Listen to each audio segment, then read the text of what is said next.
en www.pichinchacomunicaciones.com.es.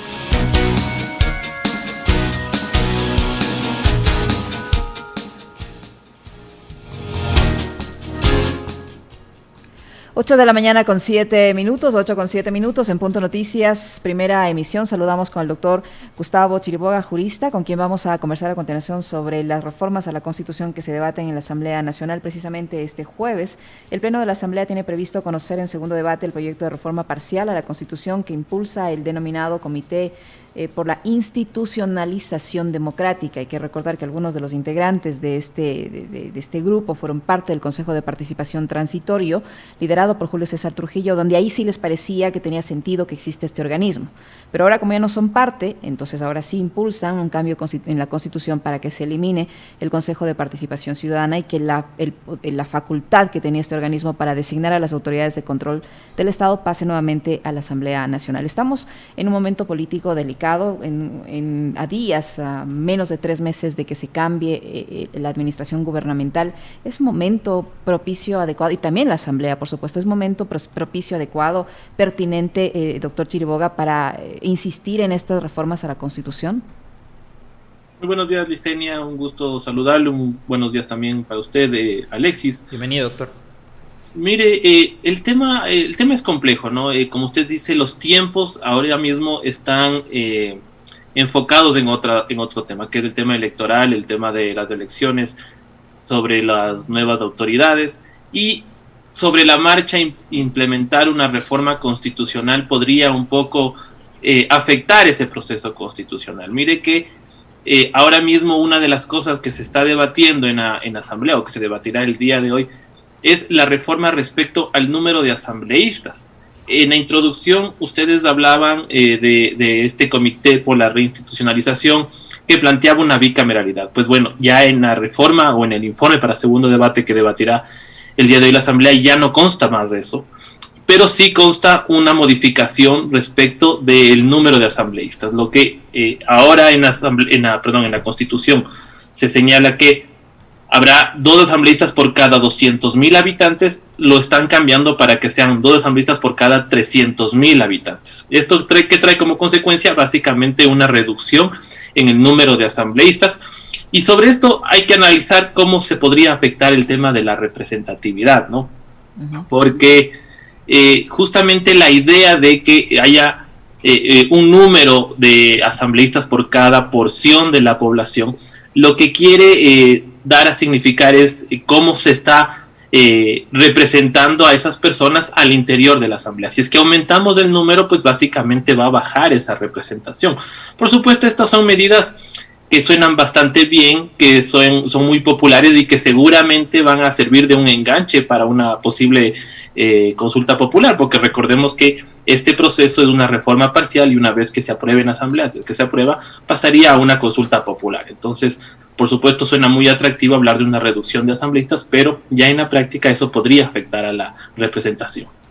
¿En qué medida podría afectar a la representatividad, doctor Chiriboga, y eso a los ciudadanos también? Habría que preguntarnos qué tipo de afectación podrían tener los electores o los territorios, ¿no?, que verían reducida su representatividad en el Pleno de la Asamblea Nacional. Sí, básicamente es lo que usted señala, ¿no?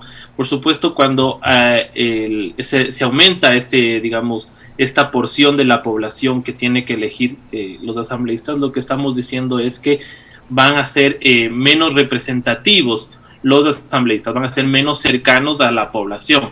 Ahora mismo hablar de 200,000, de dos asambleístas por cada 200,000 habitantes, estamos hablando de que ellos están representando una porción muy, muy grande ya de por sí, ¿no?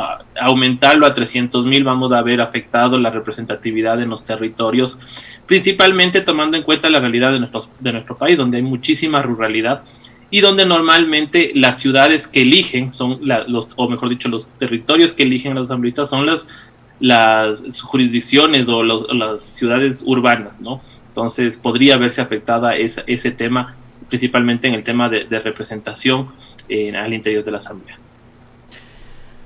Esto también, a ver, yo coincido en algo con lo que decía el doctor Gustavo Chiriboga, Liz y amigos, y es del hecho de que puede resultar muy popular, ¿no? Porque como además hemos pasado 4 años denostando a lo público, tratando de reducirle el Estado a la mínima capacidad y demás, puede resultar muy romántico, ¿no? Pero en la práctica yo sí me sumo a esa preocupación. De lo que haces también es, de lo que haces a la final es restarle representatividad a los territorios, provincias y rincones que se verían afectados de nuestro país y que no tendrían ya representantes en el Pleno de la Asamblea Nacional. De ahí que, digo, es responsabilidad también, por un lado, de las organizaciones políticas, postular a los mejores cuadros posibles y de los electores también saber elegir cada vez mejor a nuestros representantes. Más allá de eso, doctor Gustavo Chiriboga, ¿cuáles son otros aspectos polémicos que tiene este paquete de enmiendas constitucionales? Señalaba uno de ellos, Licenia, hace un momento, que es el de plantear la desaparición de un organismo como es el del Consejo de Participación Ciudadana. Sí, en efecto es así. Solo permítame, Alexis, perdón, que vuelva sobre lo anterior, pero solamente para cerrar la idea. Licenia, al inicio de la entrevista me preguntaba, ¿es el momento oportuno? Y yo hacía este señalamiento respecto de la reducción de asambleístas, tomando en cuenta que si es que se implementa esta reforma, nada dice el informe respecto de cómo se lo implementaría para la próxima asamblea, ¿no? Digamos, ahora mismo ya se eligieron 137 asambleístas y la reforma está planteando la reducción de ese número de asambleístas. Entonces, ¿qué va a pasar con eso? Eso no está claro en el informe. Bien, sí, otro de los temas que se plantea es la eliminación del Consejo de Participación Ciudadana.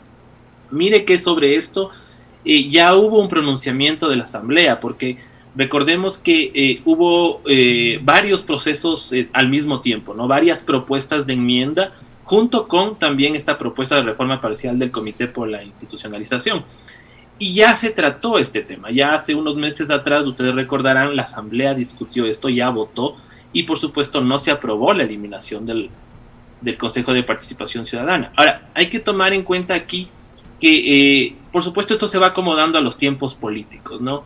En el año 2018 nos preguntaban en una consulta popular si es que queríamos cambiar la forma de elección de los vocales del Consejo de Participación Ciudadana. Nos decían que tiene que ser por elección popular, porque obviamente ellos están representando a un solo partido político y que por lo tanto había que cambiar esa estructuración, y eso fue lo que nos preguntaron en el año 2018, que dio como paso, por supuesto, la evaluación de varias autoridades, y ya lo que conocemos hoy, que fue la destitución, ¿no?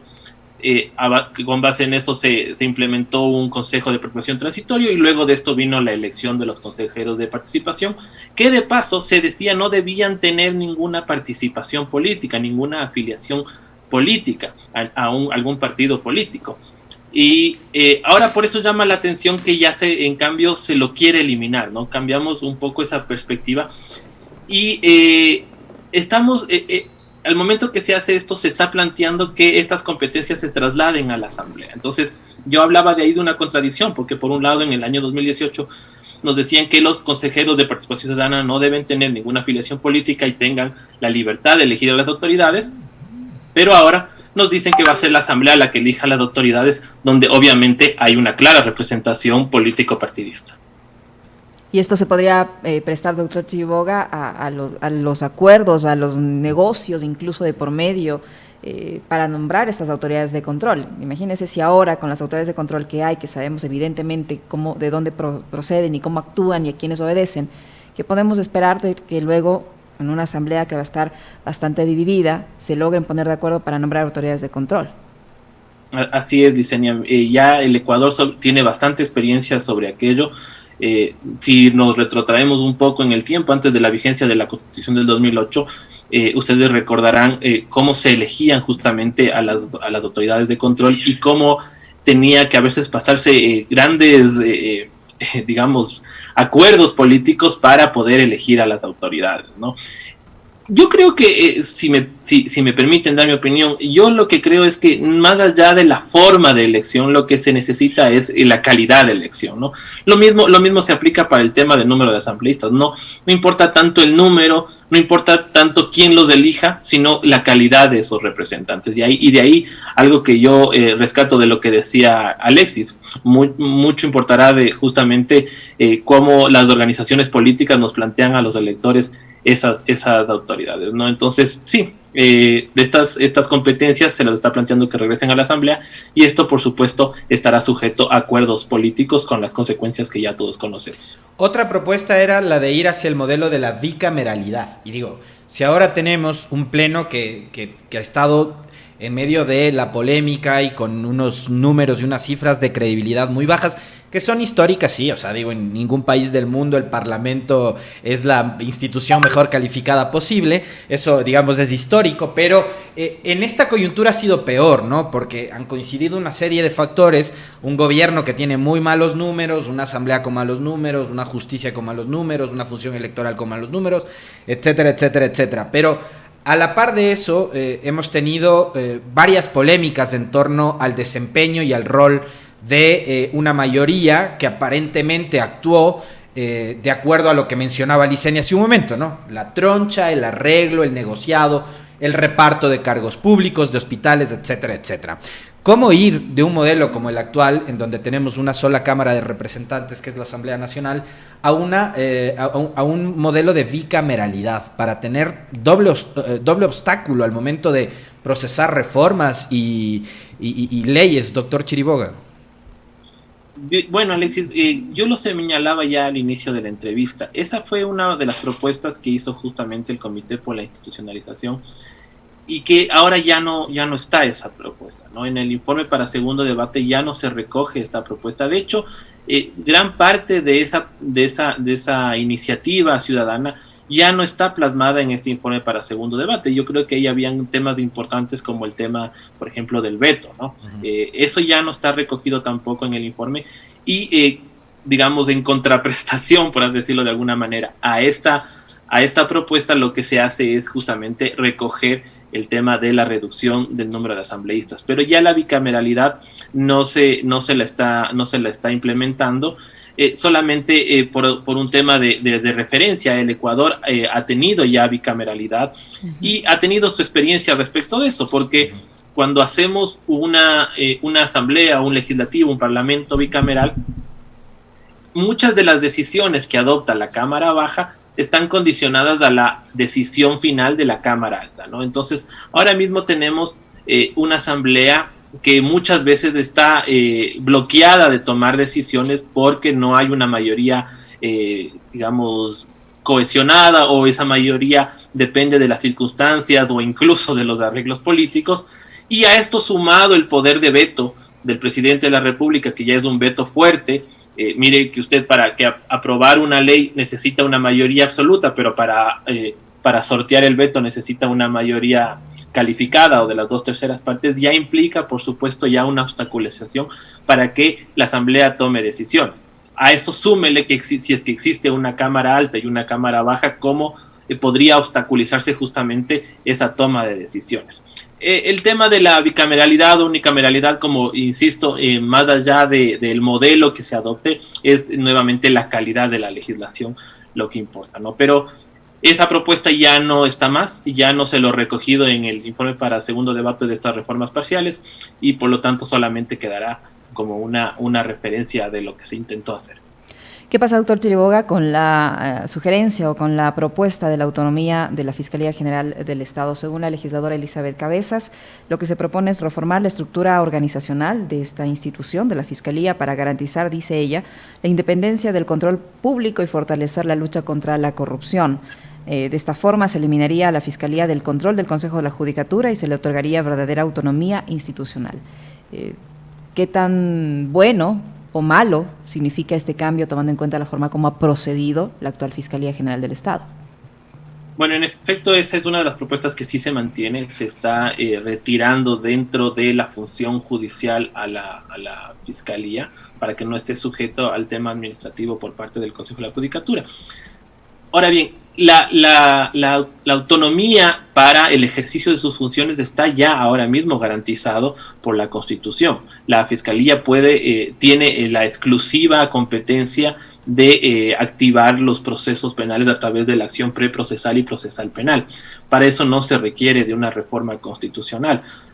Lo que se está haciendo aquí es un tema de corte simplemente administrativo, es decir, retirar las competencias, o mejor dicho, retirar la sujeción de la Fiscalía a la administración, por así decirlo, del Consejo de la Judicatura, lo que hace es trasladar esas competencias a la Fiscalía para que la Fiscalía, además de las competencias que tiene, se encargue también de manejar su propio presupuesto, de hacer las compras públicas en materia de administrativa, todo esto que ahora hace el Consejo de la Judicatura. Y sobre esto hay una discusión interesante, y es de pronto trasladar estas competencias a la Fiscalía podría implicar una distracción de sus competencias, digamos, fundamentales, que es justamente la investigación y procesamiento de los delitos, ¿no? Entonces, en esto hay que tener mucho cuidado, porque ya vemos que la institucionalidad pública normalmente no es un buen administrador, y darle esta competencia administrativa a la Fiscalía podría, en la práctica, lejos de suponer una solución a los problemas estructurales que pueda tener la institución, más bien complicarle más la vida, encargándose de temas simplemente administrativos. Pero si es que lo que queremos es garantizar la investigación de los delitos, la persecución de la corrupción y todo esto que normalmente se dice en el discurso, ahora mismo ya está garantizado en la Constitución, y para eso no se requiere de una reforma. Ahora, doctor, esta reforma parcial, ¿de cuántos votos requiere para ser aprobada en primera instancia en la Asamblea Nacional, tomando en cuenta de que hay esta suerte de mayoría calificada que requiere de 92 y la mayoría absoluta que requiere apenas de 70, y bueno, la mayoría simple, que esa no se aplica para este caso? Pero siendo un tema tan trascendental como es la reforma parcial a la Constitución, ¿de cuántos votos se necesita en el Pleno para aprobarla? Bueno, en este caso hay que diferenciar con el tema de la enmienda, ¿no? Nuestra Constitución establece 3 modalidades, por así decirlo, de hacer modificaciones a la Constitución, ¿no? Entonces, cada una de estas tiene candados más fuertes que otros, ¿no? Esta reforma va a requerir de menor votación que la enmienda, por ejemplo, donde se requiere una mayoría calificada, pero esto se da justamente porque después de esto se requiere de una ratificación por parte de la ciudadanía. Y aquí va a ser importante ver cómo actúe la Asamblea, porque si bien es cierto, muchos de estos temas ya se los abordaron en Asamblea, no se consiguieron esos 92 votos porque era un proceso de enmienda. Ahora vamos a ver cómo actúa la Asamblea y si es que se tendrán los votos, tomando en cuenta que esto además tendrá que ser ratificado por la ciudadanía en las urnas. ¿Cuánto tiempo tiene posteriormente el CNE para convocar a esa consulta popular para refrendarlo en las urnas? Y le pregunto esto ¿por qué? Porque podría coincidir con la segunda vuelta, o podría ser usado, se me ocurre, como un pretexto para postergar la segunda vuelta. No sé, ¿cuánto tiempo necesita el CNE para hacer la convocatoria? Sí, en efecto entiendo que ese justamente será el propósito, ¿no? Aprobar lo más pronto posible en Asamblea para que coincida con los tiempos de la segunda vuelta. Yo veo muy complicado que se postergue las elecciones de segunda vuelta, tomando en cuenta de los tiempos que están previstos en la Constitución para la posesión de las nuevas autoridades, ¿no? Tenemos la posesión de los asambleístas, que necesariamente, y según un texto constitucional, tiene que darse el 14 de mayo, y la posesión del presidente, que tiene que necesariamente asimismo darse el 24 de mayo. Entonces, los tiempos políticos yo creo que dan justamente para ver la posibilidad de que se implemente esto en la segunda vuelta electoral, para unir con la papeleta de elección del presidente también la papeleta de la consulta popular. Pero este proceso, no sé si estará dentro del presupuesto que solicitó el Consejo Nacional Electoral para las elecciones presidenciales, elecciones de asambleístas. ¿Es posible que se realice pese a que no esté presupuestado? Bueno, eso ya el tema administrativo, el tema financiero, sería bueno consultárselo al CNE. Yo entiendo que hay un gran presupuesto señalado para este efecto. Sin embargo, tomemos en cuenta que lo que se tendría que hacer en esta elección no es tanto la implementación de toda la estructura de electoral, sino más bien sería la impresión de pronto de una papeleta más, ¿no? Pero si es que en este país podemos echar a la basura una gran cantidad de papeletas mal impresas, como las que se hizo para el tema de presidentes, no me extrañaría que también exista el dinero para sacar una nueva papeleta para la consulta popular. Doctor Chiriboga, dentro del procedimiento está que esta reforma tenga el visto bueno también del Ejecutivo, o no, solo basta con la aprobación de la Asamblea y directamente a la convocatoria a la consulta popular. No, ya en este punto no participa el Ejecutivo. Esto, una vez que se aprueba en asamblea, si es que se consiguen los votos necesarios, pasará a ser ratificado por la ciudadanía en las urnas. Ahora, doctor Chiriboga, yo tengo otra inquietud ahí a propósito de la coincidencia en las fechas y si se puede llegar a la consulta para el 11 de abril. A ver, yo no dudo que como esto es algo promovido además por el gobierno y sus aliados, Finanzas ponga la plata que necesitan. Además, recordarás, Liz, que Mauricio Pozo ya dijo el otro día, para garantizar la democracia cuenten con todos los recursos necesarios, dijo el ministro de Finanzas. Pero hay algo que me inquieta y es, esta enmienda propone la reducción del número de asambleístas. ¿Qué va a pasar con los asambleístas que fueron elegidos ya el 7 de febrero? ¿Debería tener retroactividad? No creo que tendría retroactividad, ¿no? Ahí está la duda. Ese justamente es un vacío que se está dejando en este informe, ¿no? No se establece o no se aclara qué ocurrirá con los asambleístas que ya están electos, que finalmente ya pasó ese proceso, ya se los eligió.